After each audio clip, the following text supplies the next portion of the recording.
أهلا بيكم. اتكلمنا في الفيديو اللي فات عن المنتج واختيار المنتج. النهاردة هنتكلم عن إيه هي المنصة اللي هنبيع عليها، وهل هي تبقى الفيسبوك ولا أمازون ولا المتاجر الإلكترونية المدفوعة. لو عاوز تعرف التفاصيل وكل التريكات بتاعة البيع على المنصات دي، تابعني بعد الانترو. خطوة بخطوة هعلمك إزاي ترفع المنتجات بطريقة صحيحة على المنصات، وإيه هي المنصة الأفضل ليك في البداية.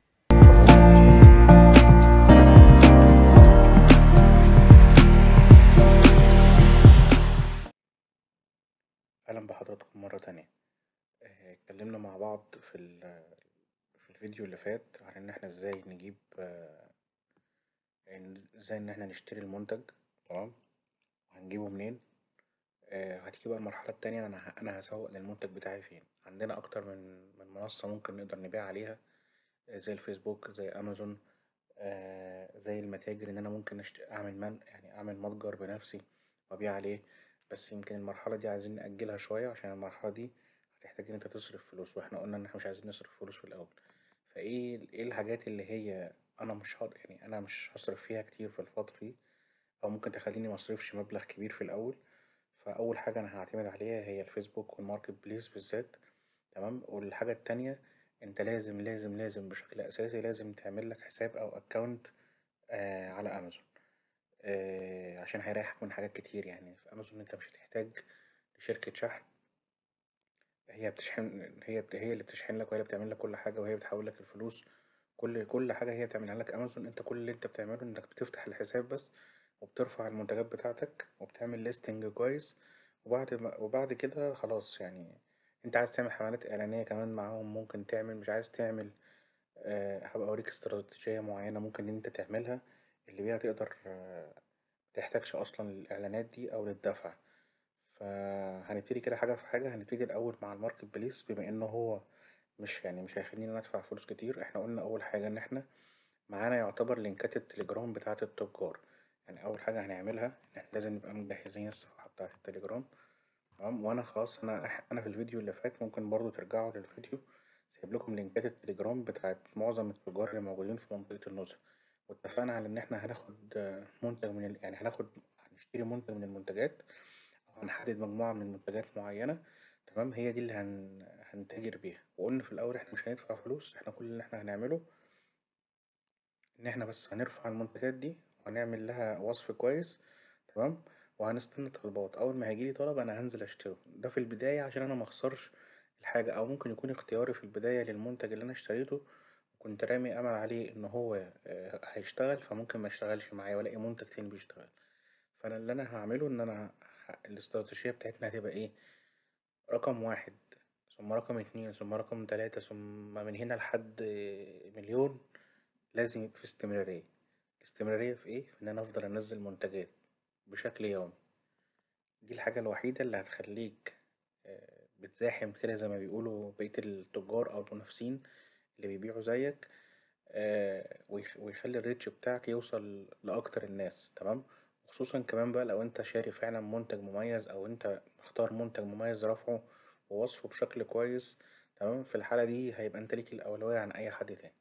فاحنا دلوقتي الأول زي ما قلنا إن احنا عندنا المنصة آه، بتاعة الفيسبوك. هنخش الأول على التليجرام، هنختار المنتج، وليكن مثلا هنخش على التاجر ده، هنشوف أي منتج من عنده. تمام. وهنشوف احنا هنقدر إن احنا ايه نرفعه ازاي على الماركت بليس. احنا قلنا المرة اللي فاتت مش عايزين نختار منتجات تكون منتجات سعرها عالي أو سعرها قليل أوي. احنا عايزين نشتغل في حاجات وسط. حاجات وسط يعني ايه؟ يعني أنا ممكن أدور على منتج، المنتج ده آه يعني يكون بيعمل في حدود مثلا 100 جنيه أو حاجة زي كده. فاحنا هنا دلوقتي مش هنهتم بموضوع ايه هو المنتج. احنا هنهتم بان احنا هنرفع ازاي الايه المنتج. تمام. يعني ده برضو منتج كويس احنا ممكن نرفعه. تمام.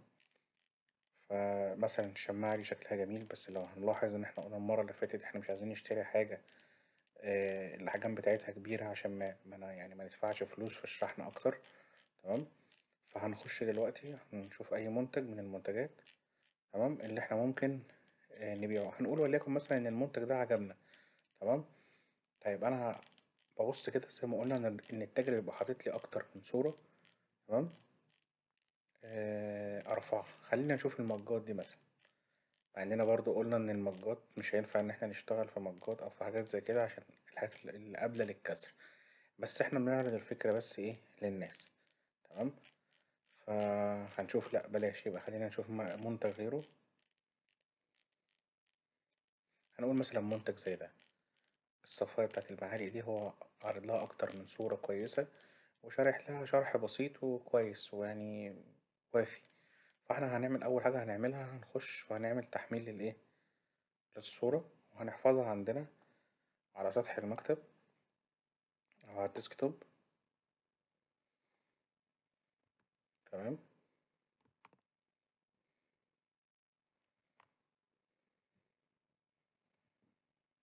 هنختار صورة تانية،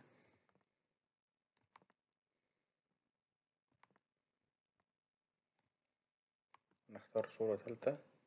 نحاول ننقي أنضف صور أو أحسن صور اللي هي ممكن تشد اللي عايز يشتري يعني. ادي صورة تالتة، ممكن بس الفلتر ده وندوس هنا. خلاص أنا حملت الصور. هاجي بقى هنا على إيه، على الفيسبوك. هخش على الماركت بليس، وأخش هنا بيقولي إنشاء قائمة معروضات. هخش هنا في القائمة اللي على اليمين في الجنب دي، إنشاء قائمة معروضات. هخش أدوس عليها. بيقولي أنت عايز تعمل عنصر للبيع ولا مركبة، يعني مثلا زي موتوسيكل أو عربية، ولا أنت عايز تبيع منزل أو إيجار. طبعا اللي احنا عايزين نبيع منتجات، عنصر للمنتجات، عنصر بيع. طيب هبص هنا في الليستنج بتاع الماركت بليس، سهل جدا، وتقريبا هتلاقي نفس الكلام ده منتشر في كل حاجة. يعني لو هتبيع على أمازون، هتبيع على أي متجر من المتاجر اللي بتدفع لها اشتراكات. تمام. هتلاقي تقريبا التفاصيل واحدة. أول حاجة بنرفع الصور، فهدوس هنا على إضافة صور، هيفتح لي مكان الصور اللي أنا خزنت فيه. فأنا هشوف أول إيه الصورة اللي أنا عايزها مثلا تبقى محطوطة في الواجهة. يعني أنا شايف مثلا إن الصورة دي أفضل حاجة للواجهة، الخلفية بتاعتها غامقة وكويسة وظهر الحاجة اللي وراها كويس. بيقول لي حط منتج، حط صورة تانية، فأحط الصورة التانية ديت. اللي أحط صورة تالتة، أدوس برضو عليها، أخش أخد الصورة التالتة، أخش صورة رابعة. ودايما خليني فاكر وأنا بحط الصور إن دايما الصور اللي فيها بقى حاجة على الطبيعة أو مقاسات المنتج تبقى في آخر صور. تمام. طيب أخش بعد كده، بيقول لي اكتب تفاصيل العنوان. هو المنتج ده ايه، عبارة عن ايه بالظبط. انا مش هعمل اي حاجة ومش هبذل اي مجهود. انا هخش على التفاصيل اللي التاجر كاتبها هنا. كاتب لي صفاية المعالق الاستانلس 2 في 1. فممكن ابقى انا بظبط الردود واحط دي، واخد كده كوبي، وهروح هنا واخش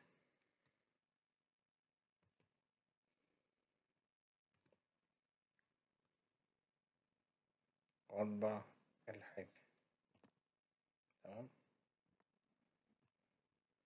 ممكن يكون العنوان طويل عشان كده هو مش قابل ده كله. بالفعل هو عشان العنوان طويل. تمام. السعر، هي هنا بقى المنتج هنا عامل 199 جنيه. فأنا هحط في اعتباري حاجة، هحط المكسب وهحط سعر الشحن. يعني وليكن أنا بتعامل مع شركة شحن بتشحن لي المنتجات وليكن ب50 جنيه، فأنا هحط على السعر ده 50 جنيه، يبقى المنتج بتاعي كده مثلا وقف ب250. طيب أنا عايز أكسب في المنتج ده قد إيه؟ والله أنا شايف إن المنتج ده أنا هسوق له في مناطق زي التجمع، زي وسط البلد، زي المناطق اللي هي العالية دي. فأنا ممكن أسوق بسعر فيها، وممكن أسوق بسعر في مناطق تانية بسعر أقل. فهنقول دلوقتي إن أنا هوحد الموضوع وهبيع كله بسعر واحد، وأنا عايز أكسب 100 جنيه في المنتج. فأنا عندي دلوقتي قلنا هيبقى ده ب250، هنحط 100 كمان يبقى 350. يبقى أنا هسعر المنتج ده ب350 جنيه.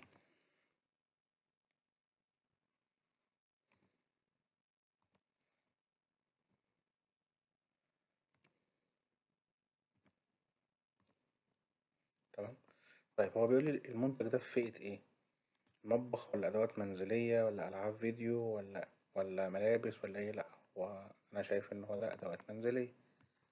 تمام. طيب الحالة، هو بيقول لي هنا حالة المنتج ايه، جديد ولا مستعمل ولا بحالة جيدة ولا ايه؟ لأ، هو منتج جديد لأن هشتري منتج جديد. تمام. هنزل تحت، بيقول لي اللون، أنا شايف إن اللي هو لون واحد وفضي. تمام. الوصف، هروح هنا عند الوصف، هاخد كل اللي موجود هنا ما عدا السعر. ولو أنا عايز أضيف أي حاجة تانية زيادة من عندي، شايف إن أنا ممكن أضيفها كأسلوب عرض كويس، أنا ممكن أحطها عشان أجذب الإيه، العميل. تمام. طيب أنا دخلت كده الجزء ده، بيقول لي هو عنصر واحد ولا إيه، أنا هسيب هنا الخانة دي زي ما هي، مش هعمل فيها أي حاجة. تمام. بيقول لي إشارة للمنتجات، طبعا لو أنا ببيع كذا منتج وعايز إن اللي بيخش يشوف منتج تاني مشابه لده، هعمل إشارة للمنتج ده. بس بما إن ده أول منتج فأنا مش هعمل أي إشارة لحاجة. بيقول لي وحدة تتبع المخزون، هو بيتعامل هنا معايا إن أنا راجل شاري يعني قطع وعامل لها أكواد ومكود كل حاجة باسمه، فأنا هملاها بأي حاجة، هحط هنا مثلا أقول 150. تمام. هيخش بيقول لي الموقع، انت عايز تشوف، عايز الناس اللي تشوف الحاجة دي فين، في القاهرة ولا في مدينة نصر ولا في مدينة معينة، مصر الجديدة، مهندسين، الدق، العجوزة. فأنا هشوف على المجال الأوسع مثلا وليكن القاهرة. وبعد كده أنا عايزك إن أنت تقسم الموضوع ده، تبقى ماشي مناطق مناطق، يعني اعمل إعلان لكل منطقة. ده هيكون أفضل وهيخليك تتشاف أكتر. طيب نيجي بقى للنقطة اللي بعد كده، هندوس التالي. التالي هو عايزني بقى أنا الحاجات دي هظهرها فين. طيب أنا لازم أكون في الأول قبل ما أعمل الخطوة دي، أنا نسيت أقول لكم عليها. لازم أبقى أنا مشترك في جروبات. تمام. للمناطق، يعني مثلا جروب للتجمع، جروب للرحاب، جروب لوسط البلد، جروب للمهندسين. أي جروب من الجروبات اللي يبقى عليها تفاعل من الناس واشترك فيها عادي جدا. بعد كده لما انا خلاص اتقبلت في الجروبات دي، هو بقى خلاص لما انا ببيع حاجة على ماركت بليس، فانا كل ما هعمله ان انا هخش اعلم على المناطق او الجروبات اللي انا اصلا مشترك فيها. تمام. ف هنختار بقى الاماكن. تمام. زي ما احنا ما حطينا كده، هنقول مثلا دي زهراء مدينة نصر. تمام. العبور مثلا. تمام. وهكذا. تمام. وهدوس ايه، وهدوس نشر.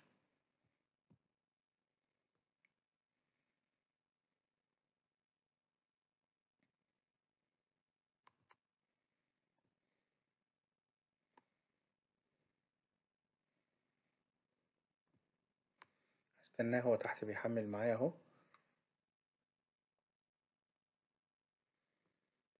تمام. انا الراجل نزل ايه، المنتج بتاعي هلاقيه هنا نزل في قائمة المعروضات. تمام. كل قوائم المعروضات نزلت فهو ظاهر لي هنا في يعني التفاصيل بتاعة المنتج كل حاجة. ولو حصل انا فترة جيت بقى عايز اعلق المنتج او عايز ان انا ابطل ان انا ابيعه، او بقيت انزل عند التاجر يقول لي لا والله مش موجود، فهدوس على الخانة دي وادوس عليها. هيظهر لي ان هو تمييز كمباع، هيظهر لي هنا الحالة دي من نشط، هتتغير لإيه، لتمييز كمباع، يبقى خلاص يبقى الإعلان بتاعي ده يعتبر وقف. تمام. آه لو أنا دوست على معلق، ممكن إن أنا أعلق الإعلان لفترة وأرجع إن أنا أشغله تاني. عايز أقولك إن أنت بالموضوع ده هيجيلك طلبات كتيرة جدا إن شاء الله، بس في شرط أساسي زي ما اتكلمنا عليه في البداية. لازم كل يوم أو يوم ويوم اعمل إعلان على نفس المنتج، اعمل إعلان على نفس المنتج، أو اختار مثلا ما بين 10 منتجات وافضل نزل منهم اتنين اتنين كل يوم ويوم. تمام. أو نزل 5 يوم ويوم. الموضوع ده هيعمل معاك رؤية كتير، أو هتتشاف كتير، وهيجيلك طلبات كتير. تمام. الموضوع ده مهم جدا جدا جدا في موضوع البيع. طيب انا دلوقتي بقى الطلبات بتاعتي هتجيلي فين، هخش برضو هنا على البريد الوارد، هبص الاقي ان دي طلبات. طبعا انا عامل اعلانات قبل كده بس كنت بعملها بخصوص الناس اللي بنعلن يعني عن وظائف بالعربيات وكده. فبص انا ممكن اقدر اوريك دلوقتي مثلا كل الطلبات اللي انا ايه، الردود بتاعت الناس اللي كانت بتجيلي شكلها عاملة ازاي. ده من اعلانات احنا عاملينها. تمام. بنفس الطريقة اللي انا بقولك عليها. تمام. ويمكن كمان ما كنتش بعمل كل يوم، فانت تخيل بقى لو بتعمل كل يوم، بص العدد قد ايه. ده تقريبا خلال شهر، دي كلها مكالمات. فانت لو طلعت شوف بقى، تخيل مثلا دول وليكن هنقول مثلا 100 عميل كلمك، انت لو طلع لك يمكن اكتر من 100 كمان، انت لو طلع لك نصهم وعرفت تعمل معاهم عمليات بيع، وهم هيتواصلوا معاك هيقولك بقى المنتج بكام، طب هيجيلي في خلال قد ايه. فانت هتتفق معاه ان المنتج هيجيلك في خلال قد 3 او 4 ايام، وده بناء على ايه، على شركة الشحن اللي انت بتتعامل معاها. الموضوع سهل والموضوع بسيط ونجربه. وانت مش هتبذل مجهود زي ما قلت لك كده، انت في شغلك، في جامعتك، طالب لسه، ايا كان، انت هتلاقي الموضوع بالنسبة لك مش محتاج مجهود كبير. أول ما يجيلك طلب ابتدي روح اشتري من التاجر الحاجة واشحنها. تمام. وهنشرح ده برضو في الفيديوهات اللي جاية. ده بالنسبة للجزئية الخاصة بالماركت بليس أو البيع على الفيسبوك. بس كده احنا شرحنا كده الجزئية الخاصة برفع المنتجات على الماركت بليس، وإن أنا إزاي أستخدمه عشان أقدر إن أنا أجيب مبيعات أو أزود مبيعات. تمام. إن شاء الله في الجزئية اللي جاية هنتعلم مع بعض، أو في الفيديو اللي جاي هنتعلم مع بعض إزاي نرفع منتج على منصة أمازون، وإيه هي المشاكل اللي ممكن تقابلنا أو تواجهنا، ونحلها إزاي. لو هنعلن على أمازون هنعمل إيه، أو لو مش هنعلن هنعمل إيه. فتابعوني في الفيديوهات اللي جاية إن شاء الله. هنشرح حاجات كتير، وهنتكلم في الجزئية الخاصة بشركة الشحن اللي هتيجي تاخد مني المنتج وتسلمه للعميل، وهستلم ازاي حسابي او الارباح بتاعتي او تمن الشحنات. فتابعونا. لو الفيديو عجبكم اشتركوا في القناة عشان تتابعوا كل جديد. لو الفيديو عجبكم اعملوا لايك. ومتشكر لحضراتكم واسف للإطالة. شكرا.